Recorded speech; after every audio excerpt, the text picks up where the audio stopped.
റോയ്ജെ, youth Congress സംസ്ഥാന president സ്ഥാനത്തേക്ക് പരിഗണിക്കപ്പെടാത്തതിലുള്ള അബിൻ വർക്കിയുടെ ഒരു അതൃപ്തി, അത് കോൺഗ്രസിലൊരു പുതിയ ചർച്ചാ വിഷയവും വിവാദമാവാൻ സാധ്യതയുണ്ടോ? അല്ല, ഇന്ത്യൻ നാഷണൽ കോൺഗ്രസ്സിൽ ഇതൊന്നും ഒരു പുതിയ കാര്യമല്ല. ഞാനൊരു ഉദാഹരണം പറയാം.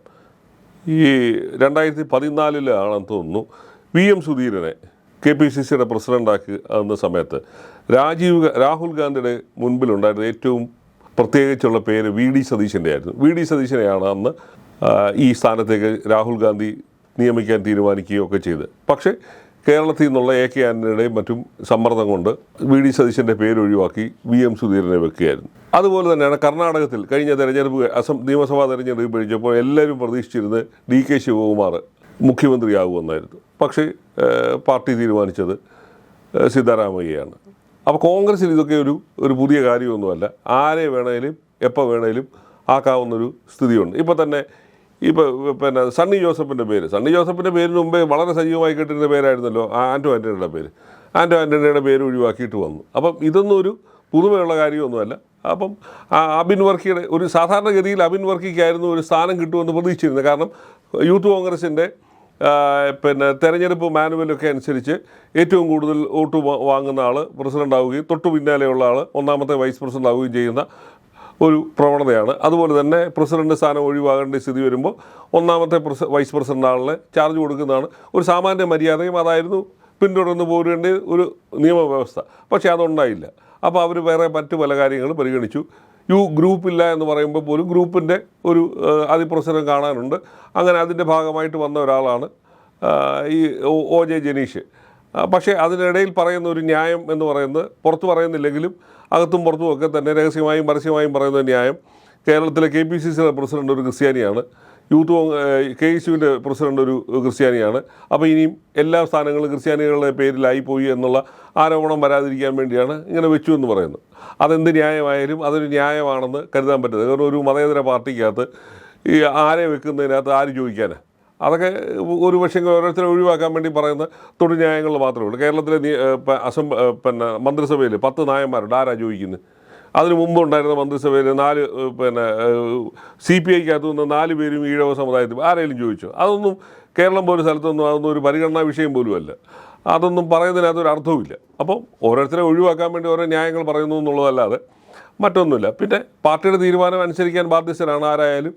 അത് പിന്നെ അതിൻ്റെ പേരിൽ ബഹളം ഉണ്ടാക്കിയായിട്ടൊന്നും അതിനൊരവസ്ഥയിലുമല്ല. പക്ഷേ വളരെ പക്വമായ രീതിയിലാണ് അബിൻ്റെ ഇന്നത്തെ പ്രസ്താവനയും അബിൻ്റെ പ്രതികരണവും. അതായത് പാർട്ടി ഒരു തെരഞ്ഞെടുപ്പിനെ നേരിടുന്ന സമയത്ത് ഇവിടെ നാട്ടിൽ പ്രവർത്തിക്കാനാണ് താല്പര്യമെന്നും അതിൻ്റെ പാർട്ടി പറയുന്നത് എന്തും അനുസരിക്കാമെന്നും ഒക്കെ പറയുന്നുണ്ട്. എന്നാലും വരികൾക്കിടയിലൂടെ അതിൻ്റെ അതിർത്തി പുറത്തു വരികയും ചെയ്യുന്നുണ്ട്. ഈ സാമുദായിക സന്തുലനാവസ്ഥയും ഗ്രൂപ്പും എല്ലാം നോക്കിയപ്പോൾ സ്വാഭാവികമായ ഒരു നീതിയല്ലേ അബിന് ലഭിക്കാതെ പോകുന്നത്? അതാ ഞാൻ പറഞ്ഞേ, വൈസ് പ്രസിഡന്റ് ആയിരുന്ന ഒരാൾ പ്രസിഡന്റ് സ്ഥാനം ഒഴിവാകുമ്പോൾ വൈസ് പ്രസിഡന്റാണ് ആ പദവിയിലേക്ക് വരേണ്ടത്. ആ ഒരു സ്വാഭാവിക നീതിയുടെ നിഷേധമുണ്ട്. അതിനകത്ത് എന്ത് ന്യായം പറഞ്ഞാലും അത് അംഗീകരിക്കാൻ കഴിയുന്ന ന്യായമല്ല. രാഷ്ട്രീയത്തിൽ വരുന്ന ഇപ്പോൾ അവരുടെ ജാതി നോക്കിയിട്ടാണോ ആൾക്കാർ വോട്ട് ചെയ്യുന്നത്? അതൊന്നുമല്ല. അതൊന്നും ഒരു പരിഗണനാ വിഷയം പോലുമല്ല. അത് വെറുതെ ഈ രാഷ്ട്രീയത്തിലുള്ളവർ പരസ്പരം പറയുന്നതാണ്. ഏത് സമുദായത്തിൽപ്പെട്ട ആരെ ആക്കിയാൽ ആരാണ് ചോദിക്കാൻ പോകുന്നത്? അതൊന്നുമില്ലല്ലോ. അങ്ങനെ ഒരു ചോദ്യത്തിന് തന്നെ പ്രസക്തി. ഞാനതാ പറഞ്ഞത്, കേരളത്തിലെ മന്ത്രിസഭയ്ക്കുള്ളിൽ 10 നായന്മാരുണ്ട്. കേവലം 12% മാത്രമുള്ള സമുദായം. അതൊന്നും ആരും അതൊരു ചർച്ച പോലും ആകുന്നത്. കാരണം അത് അവരുടെ മെറിറ്റിൻ്റെ പേരിൽ കിട്ടുന്നതാണ്. അതിനെ ആ ജാതിയുടെ പേരിലല്ല അതിനെ കണക്കാക്കേണ്ടത്. ഈ കോൺഗ്രസ് തരാതരം പോലും മാത്രമാണ് ഇത് പറയുന്നത്. ഓരോരുത്തരെ ഒഴിവാക്കാനും വേണ്ടി, ഓരോരുത്തരെ അക്കോമഡേറ്റ് ചെയ്യാൻ വേണ്ടി ജാതി എന്ന് പറയുന്നുള്ളൂ. അതിലൊന്നും ഒരു അർത്ഥവുമില്ല. കാര്യം ജാതി നോക്കിയിട്ടാണെങ്കിൽ കേരളത്തിലെ പിന്നെ ഇത് പേർക്കാർക്കെങ്കിലും ഇതിനൊക്കെ പരിഗണന കിട്ടാൻ സാധ്യതയുണ്ടോ? എന്ത് ജാതിയുടെ അടിസ്ഥാനത്തിലാണ് പിന്നെ ഓരോരുത്തരെ ഓരോ പദവിയിൽ? ഇപ്പം നമ്മൾ നോക്കുക, ഇന്ത്യയിലെ കേവലം 2% മാത്രമുള്ളൊരു സമുദായമാണ് ക്രിസ്ത്യാനികൾ. ആ ക്രിസ്ത്യൻ സമുദായത്തിൽപ്പെട്ട AK ആൻ്റണി എത്രയാണ്? 7 വർഷമാണ് ഇന്ത്യയുടെ പ്രതിരോധ മന്ത്രിയായിട്ടിരുന്നത്, ഇല്ലേ? ഒരു ട്രൈബൽ ഒരു SC/ST വിഭാഗത്തിൽപ്പെട്ട നമ്മുടെ KR നാരായണൻ. അപ്പോൾ അത് അദ്ദേഹത്തിൻ്റെ മെറിറ്റാണ് അവിടെ കണക്കാക്കി. ജാതിയൊന്നുമല്ല. ആരും ജാതി പറഞ്ഞിട്ട് പറയാറുമില്ല. അപ്പോൾ അതൊക്കെ തന്നെയാണ് നമ്മൾ ഒരു പരമ്പരാഗതമായി പിന്തുടർന്നു പോകുന്ന ഒരു വ്യവസ്ഥ എന്ന് പറയുന്നത്, ഒരു നടപടിക്രമം അതാണ്. അപ്പോൾ അതിൻ്റെ ഇടയിൽ ആവശ്യമില്ലാത്ത കാര്യങ്ങൾ കുത്തിക്കയറ്റിയിട്ടാണ് ഓരോരുത്തരെ ഒഴിവാക്കാൻ വേണ്ടി ഓരോ ന്യായങ്ങൾ പറയുന്നുള്ളൂ. അപ്പോൾ അതാണ് ഇത്രയും വോട്ട് വാങ്ങിച്ച് ജയിച്ച ഒരാളാണ്. 1.5 ലക്ഷം വോട്ട് കേരളത്തിൽ അയാളുടെ സംഘടനയ്ക്കകത്ത് കിട്ടിയതാണ്. അപ്പോൾ അത് പരിഗണിക്കാതെ മറ്റു പരിഗണനാ വിഷയങ്ങൾ കൊണ്ടുവരുമ്പോഴാണ് അതൊക്കെ പറയുന്നത്. പക്ഷേ അൾട്ടിമേറ്റ്ലി അവരുടെ പാർട്ടിയാണ് തീരുമാനിക്കേണ്ടത് ആരെ വെക്കണം, ആരെ വെക്കണ്ട, ആരെ ഒഴിവാക്കണം എന്നൊക്കെയുള്ള തീരുമാനിക്കുന്നത് അവരുടെ പാർട്ടിയാണ്. ഇപ്പം എത്രയോ നേതാക്കന്മാരുടെ മേളിൽ കൂടെയാണ്, അല്ലെങ്കിൽ എത്രയോ നേതാക്കന്മാരെ പരിഗണിക്കാതിരുന്നിട്ടാണ് മല്ലികാർജ്ജുൻ ഖാർഗെ അവർ ദേശീയ പ്രസിഡൻ്റാക്കിയത്. ശശി തരൂരുമായിട്ട് കമ്പയർ ചെയ്യുമ്പോൾ ശശി തരൂരിൻ്റെ ഒരു ഇൻ്റർനാഷണൽ ഇമേജോ അല്ലെങ്കിൽ മറ്റൊന്നും ഇല്ലാത്ത ഒരാളാണ്. പക്ഷേ എന്നാലും അവരുടെ പാർട്ടി അങ്ങനെ ഒരാളെ പരിഗണിക്കാനായിട്ട് തീരുമാനിക്കുന്നു. അദ്ദേഹത്തിന് വോട്ട് കിട്ടി കോൺഗ്രസിൻ്റെ പ്രസിഡന്റ് ആവുന്നു. അപ്പോൾ അത് പല പരിഗണനകളായിരിക്കാം കോൺഗ്രസ് പലപ്പോഴും പരിഗണിക്കുന്നത്. അപ്പോൾ അതിനകത്ത് ഈ ജാതി പറയുന്നതാണ് ഏറ്റവും അസഹനീയമായ കാര്യം. അതിനൊന്നും ഒരു അർത്ഥവുമില്ല. ഈ ചെറുപ്പക്കാരന് മെറിറ്റുണ്ട്, മെറിറ്റില്ല എന്നാരും പറയുന്നില്ലല്ലോ. വളരെ സജീവമായ രാഷ്ട്രീയത്തിലുണ്ട് താനും. പിന്നെ ഇവിടെ സമരരംഗത്തും ഒരു കോൺഗ്രസിൻ്റെ വക്താവ് എന്നുള്ളതിൽ വളരെ ഷാർപ്പായിട്ട് കാര്യങ്ങളൊക്കെ പറയുകയൊക്കെ ചെയ്യുന്ന വളരെ മിടുക്കനായ ഒരു ചെറുപ്പക്കാരനാണ്.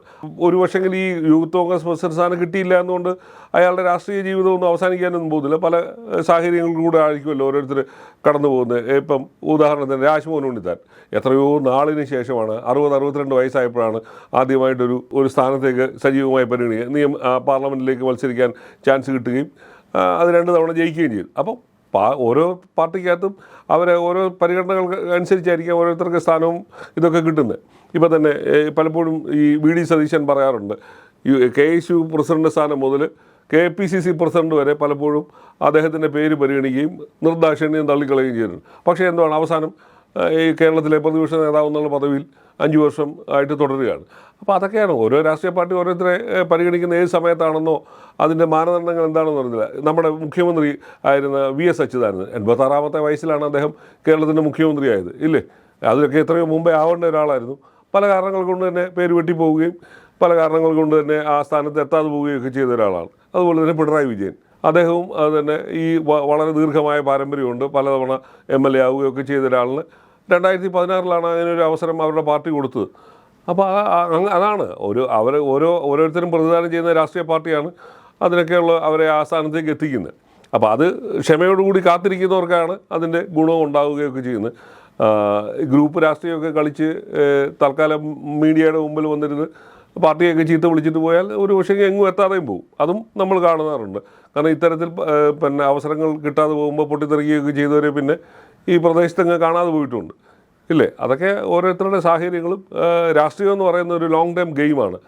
അപ്പോൾ അതിനുവേണ്ടി കാത്തിരിക്കുന്നവർക്കാണ് അതിൻ്റെ ഫലം ഉണ്ടാവുകയൊക്കെ ചെയ്യുന്നത്. ചിലർക്ക് വളരെ പെട്ടെന്ന് ഗോഡ് ഫാദേഴ്സൊക്കെ ഉള്ളവർക്ക്, തലതൊട്ടപ്പന്മാരുള്ളവർക്ക് പെട്ടെന്ന് ചില പദവികളും കിട്ടുന്നില്ല എന്നുള്ളതല്ല, കിട്ടുന്നുമുണ്ട്. അപ്പോൾ അതല്ല പിന്നെ പലപ്പോഴും പരിഗണിക്കപ്പെടുന്നത്. നമ്മൾ കാണുന്ന ഒരു പാർട്ടിയുടെ എല്ലാ പാർട്ടികളുടെ ഒരു ചരിത്രം അങ്ങനെയാണ്. നിങ്ങളുടെ അവസരം എപ്പോഴാണ് വരുന്നതെന്ന് അറിയാൻ പറ്റത്തില്ല, ഇല്ലേ? ഞാൻ ഇപ്പോഴും ഓർക്കുന്നുണ്ട് 87 96 മന്ത്രിസഭയിൽ വരുന്ന K. രാധാകൃഷ്ണൻ ആദ്യമായിട്ട് തിരഞ്ഞെടുക്കപ്പെട്ടു വരുന്നു. അദ്ദേഹം ആദ്യം അതായത് സെക്രട്ടേറിയറ്റ് പോലും ദൂരെ നിന്ന് കണ്ടിട്ടുള്ള ചെറുപ്പക്കാരൻ ആദ്യമായിട്ട് തന്നെ MLA ആവുന്നു. അദ്ദേഹം ആദ്യത്തെ തവണ തന്നെ പിന്നെ മന്ത്രിസഭയിലേക്ക് വരുന്നു. അങ്ങനെയൊക്കെയുള്ള മാറ്റങ്ങൾ നമ്മൾ കണ്ടിട്ടുള്ള. അതാ അവരുടെ പാർട്ടിയാണ് ഓരോരുത്തരെ ഓരോ പദവിയിലേക്ക് എത്തിക്കുന്നത്. അതിനുവേണ്ടി ക്ഷമ ഉണ്ടാവണം, അതിനുവേണ്ടി പ്രവർത്തിക്കാനൊക്കെ ഉള്ള മനസ്സുണ്ടായാലേ എത്താൻ പറ്റുള്ളൂ. ഒരു തവണ ഒരു പദവി കിട്ടിയില്ല എന്ന് വിചാരിച്ച് ബഹളം ഉണ്ടാക്കി പോകുന്നവർക്ക് പിന്നെ ചിലപ്പോൾ ഒന്നും കിട്ടിയൊന്നും വരത്തില്ല. ഈ KSU സംസ്ഥാന പ്രസിഡന്റ് സതീശൻ്റെ നോമിനിയായിരുന്നു.